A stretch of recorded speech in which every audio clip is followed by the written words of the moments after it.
Bapak-bapak, ibu-ibu, saudara sekalian yang mulia Allah, saat ini di Gaza bersama dengan kita jam 4:13, mereka sedang subuh.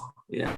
Ada bagian-bagian dari kota atau jalur Gaza yang tetap melaksanakan sholat subuh berjamaah di masjid, diantaranya di Rafah dan Khan Yunis di kawasan selatan dan tengah. Tetapi di kawasan-kawasan Madinah, Gaza atau kota Gaza, ibu kotanya Gaza, dan kawasan-kawasan utara seperti Beit Lahia, Jabalia, Beit Hanun, kemudian Zaitun, dan lain sebagainya. Ini kawasan-kawasan yang semalaman ini dibombardir. Kurang dari waktu 4 jam terakhir ini dihitung oleh para relawan kita, tidak kurang di 155 bom yang diturunkan dan dijatuhkan oleh penjajah Zionis Israel ke rumah-rumah mereka. Dan bom-bom ini sangat sistematis sekali. Di antaranya Abu Islam, relawan sahabat Al-Aqsa kita yang ada di Gaza, yang sebentar lagi kita akan terhubung. Ketika dia nanti selesai sholat subuh, kita akan langsung berhubungan dengan beliau. Beliau melaporkan khususnya jalan-jalan menuju rumah sakit Ashifa. Abu Islam, relawan sahabat Al-Aqsa yang ada di Gaza, melaporkan bahwa terutama yang dijatuhi bom oleh Zionis Israel itu adalah jalan-jalan menuju rumah sakit Ashifa, sehingga ambulan-ambulan yang membawa korban dari berbagai arah di kota Gaza maupun di kawasan di luar kota Gaza kesulitan mencapai rumah sakit Ashifa. Menurut beliau ini merupakan sebuah kejahatan perang yang nyata. Bapak-bapak, ibu-ibu sekalian, ini adalah peta yang biasa sudah kita lihat. Ini adalah ekspansi Israel dalam waktu 100 tahun terakhir. Jadi, sebagaimana kita ketahui, kemarin tanggal 15 Mei tahun 2021, ditandai adalah tanggal ini menandakan 73 tahun berdirinya negara palsu yang namanya Israel. Kenapa saya sebut negara palsu? Karena negara ini adalah sebuah negara yang menjadi bungkus dari sebuah gerakan besar yang bernama Zionisme Internasional, yang sebenarnya dari awalnya tindak tanduk, sifat-sifat, dan cara kerjanya adalah organisasi teroris. Hanya saja sejak tahun 1948, tanggal 15 Mei tahun 1948, organisasi teroris ini mewujudkan dirinya dalam bentuk negara di atas tanah-tanah yang mereka rampas dan mereka rampok dari bangsa Palestina. Dimulai dari tahun 1917, negara palsu ini disponsori oleh Inggris dan Prancis. Sebagaimana kita ketahui, pada tahun 1916, pada saat panas-panasnya Perang Dunia Pertama, terjadi sebuah perjanjian antara Prancis dan Inggris, namanya Perjanjian Sykes-Picot, merujuk kepada nama negosiatornya. Perjanjian Sykes-Picot ini membagi kawasan yang dulunya disebut negeri Syam atau Bilad Syam, atau disebut Al-Ard Al-Mubarakah di dalam Islam, menjadi 4 negara. Yang pertama di bagian utara, Lebanon dan Suriah, dikuasai dan dijajah oleh Prancis, sedangkan bagian selatannya, Palestina dan Yordan, itu dikuasai oleh Inggris. Mereka, 2 negara ini kemudian membagi 2. Kawasan ini tadinya di bawah kepemimpinan Daulah Utsmaniyah, kepemimpinan Islam yang satu di seluruh dunia, termasuk juga Kesultanan Yogyakarta Hadiningrat, itu sebagaimana yang dipidatokan oleh Sultan Hamengkubuwono ke-10 pada Kongres Umat Islam tahun 2015. Beliau mengingatkan kepada kita bahwa Keraton Yogyakarta Hadiningrat adalah bagian dari kepemimpinan Daulah Utsmaniyah pada saat itu sebelum terbentuknya Republik Indonesia. Nah, tahun 1917, Inggris pada tanggal 11 Oktober tahun 1917 memasuki wilayah ini dipimpin oleh Jenderal Edmund Allenby, pimpinan atau kepala pertempuran pimpinan angkatan bersenjata Inggris di kawasan Timur Tengah, memasuki kawasan ini dan secara resmi mulai menjajah kawasan Palestina dan Yordan. Sejak tahun 1917, yang tadinya orang Islam, Kristen, dan Yahudi hidup dengan tenang, dengan aman ya, di kawasan ini, sejak 103 tahun yang lalu itu kehidupannya jadi porak-poranda.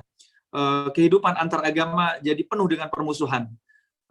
Baitul Maqdis atau Yerusalem yang tadinya merupakan kota multikultural yang berlangsung selama 1156 tahun sejak dibebaskannya oleh Umar bin Khattab radhiyallahu anhu. Jadi ini pertanyaan yang sangat penting sekali. untuk kita pahami bersama. Banyak orang yang bertanya, ini kok Palestina perang terus nggak berhenti-berhenti? Iya Pak, Bu, perangnya tuh baru 103 tahun.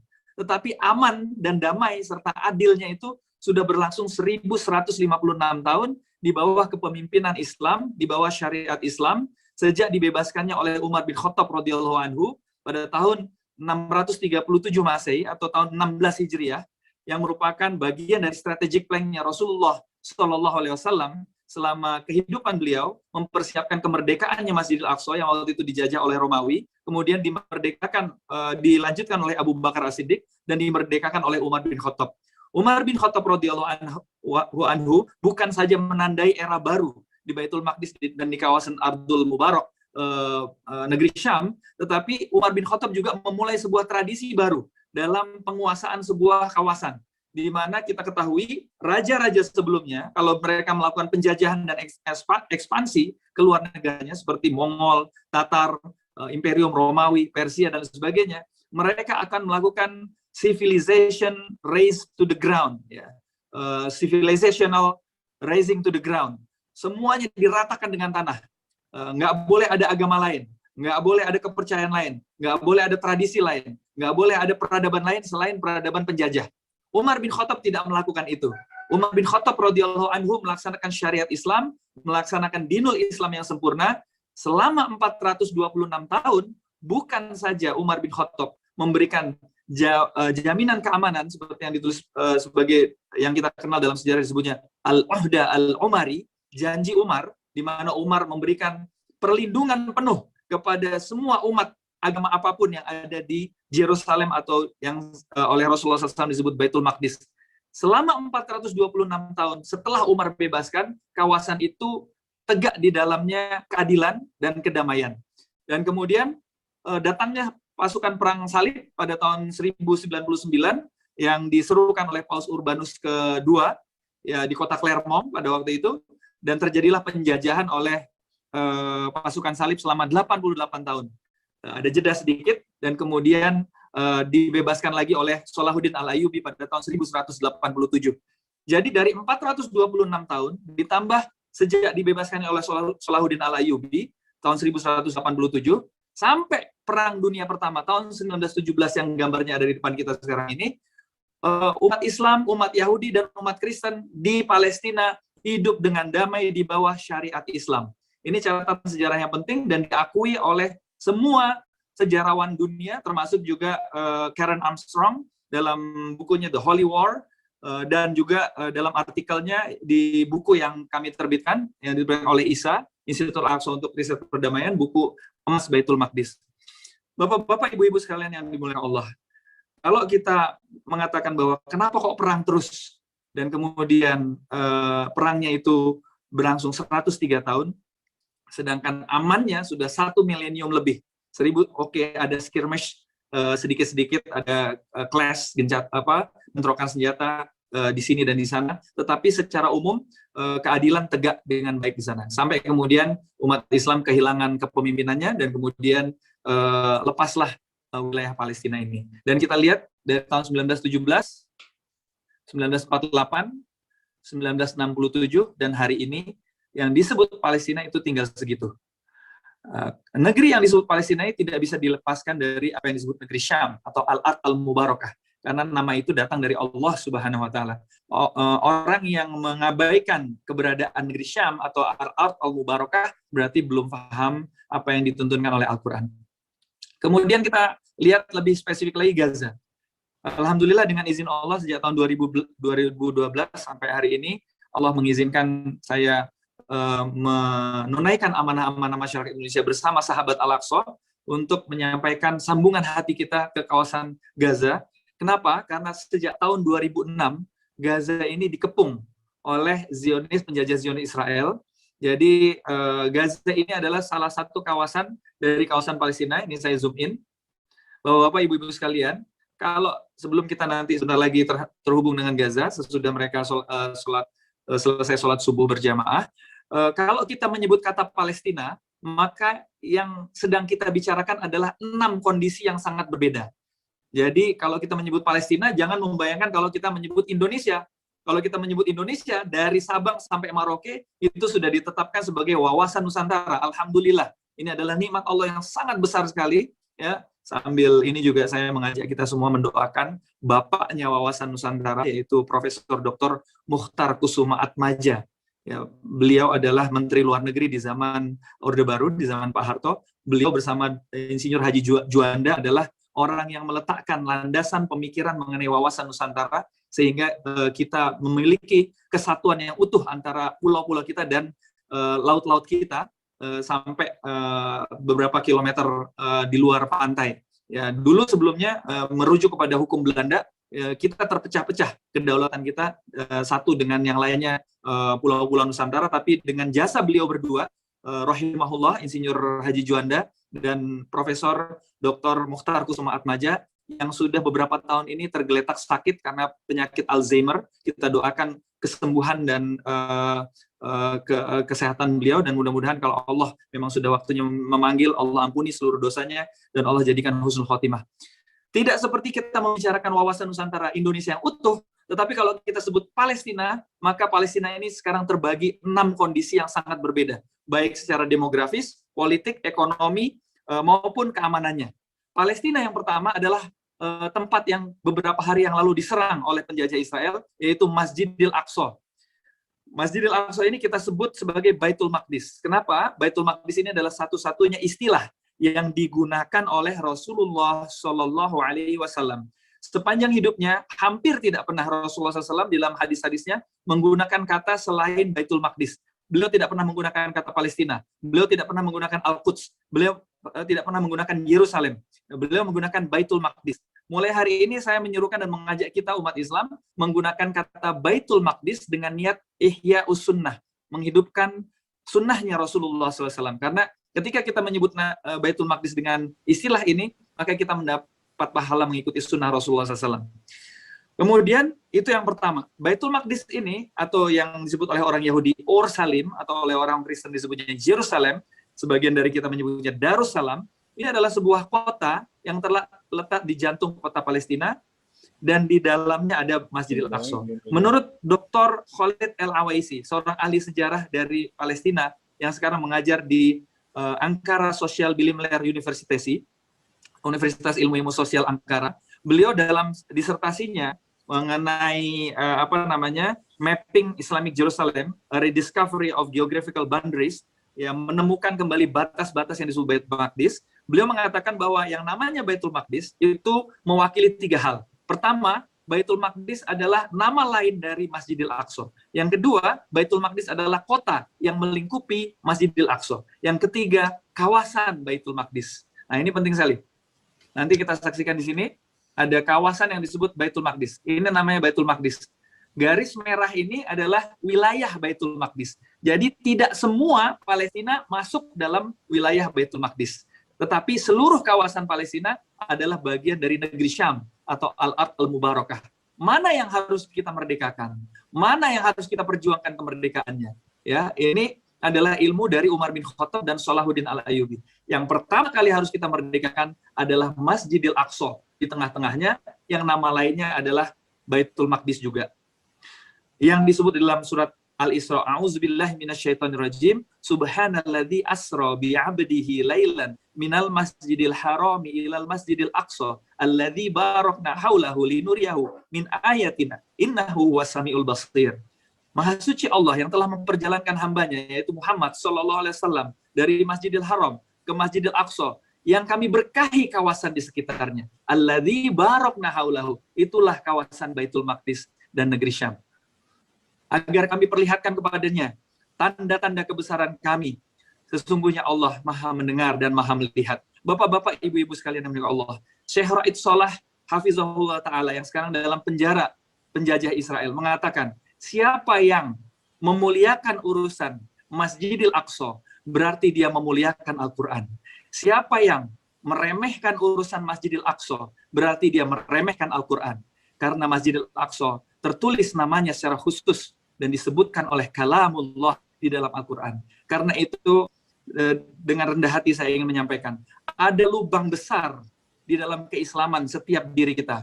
Kalau kita tidak memahami betapa pentingnya Masjidil Aqsa dan Baitul Maqdis ini dalam keislaman kita, bagi diri kita. Bapak-bapak, Ibu sekalian, mereka Allah, Baitul Maqdis yang pertama adalah nama lain Masjidil Aqsa. Baitul Maqdis yang kedua adalah kota. Baitul Maqdis yang ketiga adalah wilayah Baitul Maqdis. Nah, di mana tempatnya Gaza? Kita kembali lagi ke Gaza. Gaza ini adalah sebuah kawasan yang luasnya separuh Jakarta, separuh DKI Jakarta, 364 km persegi. Jakarta luasnya 750 km persegi. Gaza separuhnya. Kenapa Gaza dikepung sejak 2006? Karena Gaza adalah satu-satunya kawasan di Palestina yang berhasil membebaskan dirinya dari penjajahan Israel. Gaza lah satu-satunya sejak tahun 2006 yang berhasil mengusir tentara Israel dan warga Yahudi penjajah yang mengambil dan merampok tanah-tanah mereka tahun 1917 dan tahun 1948 untuk kemudian diusir selama-lamanya dari Gaza. Karena Gaza berhasil mengusirnya, maka dia harus dikepung. Saya lanjutkan lagi tadi, 6 Palestina. Palestina yang pertama adalah Yerusalem atau Baitul Maqdis. Palestina yang kedua adalah West Bank. Ini, West Bank. West Bank itu teorinya adalah seperti ini, yang ada di peta yang hitam itu. Tapi aslinya sekarang itu tinggal segini. Kenapa bisa terpecah-pecah kayak gitu? Karena sejak pemerintahan Ariel Sharon tahun 2002, Perdana Menteri Israel, Perdana Menteri penjajah Israel itu membangun sebuah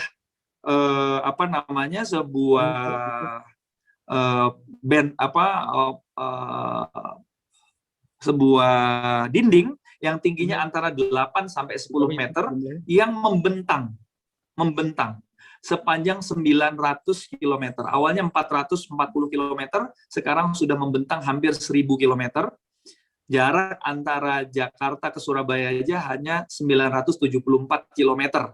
Bayangkan ada sebuah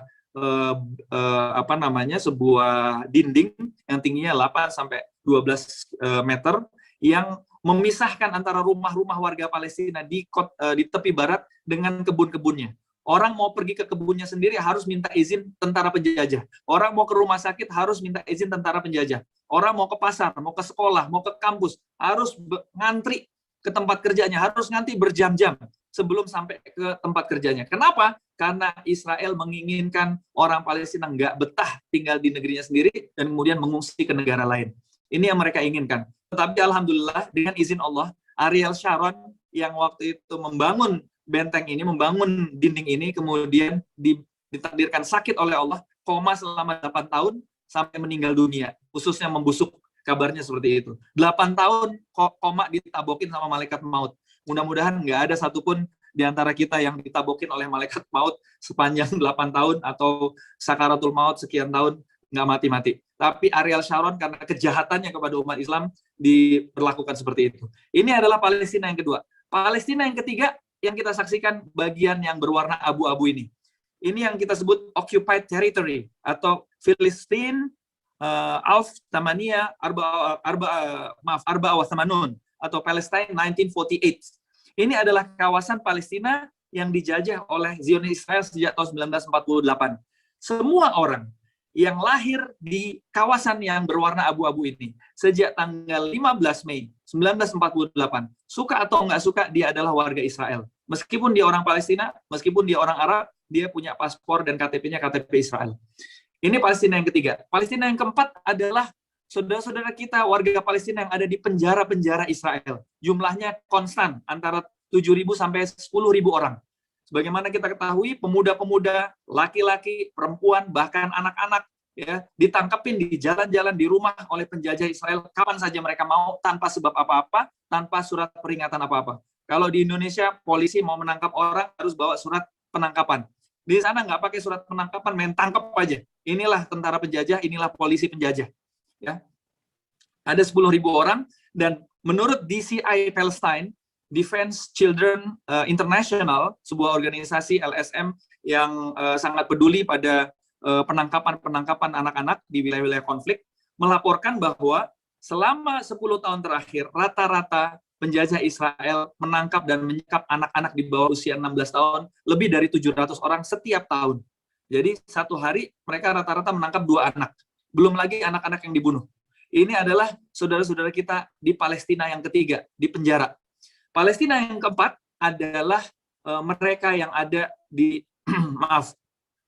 Baitul Maqdis, West Bank, kemudian penjara-penjara, dan kemudian Palestina. Palestina yang kelima adalah mereka yang mengungsi ke luar negeri. Bapak-bapak dan ibu sekalian Allah, ada yang namanya UNHCR, United Nations High Commission for Refugees. Semua orang Palestina yang mendaftarkan dirinya sebagai pengungsi bisa tinggal dimanapun yang direkomendasikan oleh PBB, mau di wilayah Eropa, di Amerika, di negara-negara tetangga seperti Yordan, Mesir, Kuwait, dan lain sebagainya. Itu jumlahnya menurut PBB sekarang tidak kurang dari 5 juta orang. Dan mereka itu menurut resolusi PBB memiliki apa yang disebut rights to return atau hakul audah, hak untuk kembali. Itulah makanya setiap tanggal 15 Mei 1948, setiap tahunnya masyarakat Palestina memperingati apa yang disebut An-Nakbah. Apa itu An-Nakbah? An-Nakbah secara harfiah artinya adalah katastrof atau bencana besar. Ini adalah sebuah peristiwa yang menjadi preliminary setahun sebelumnya dan post penjajahan setahun sesudahnya. Selama 2 tahun penjajah Israel melakukan pembersihan etnis besar-besaran. Orang Palestina itu waktu itu cuma punya 3 pilihan: dibunuh, atau diusir, atau tinggal di dalam kawasan Palestina tetapi harus pergi dari rumahnya sendiri, atau menjadi warga yang di bawah jajahan Israel. Ini pilihannya. Selama 2 tahun itu mereka melakukan razing to the ground di lebih dari 400 desa dan kota Palestina, yang kemudian namanya diganti dan bangunan-bangunannya diganti. Dokumentasi mengenai hal ini dilakukan juga oleh Al Jazeera dengan meluncurkan peta interaktif mengenai 400 lebih dari kota-kota dan desa-desa yang dihancurkan oleh penjajah Israel selama waktu 2 tahun itu, 1947 dan 1948. Bahkan masih berlangsung sampai tahun 1949. Bapak-bapak, ibu-ibu sekalian yang dimuliakan Allah, itulah 5 Palestina, dan Palestina yang ke-6 adalah Gaza.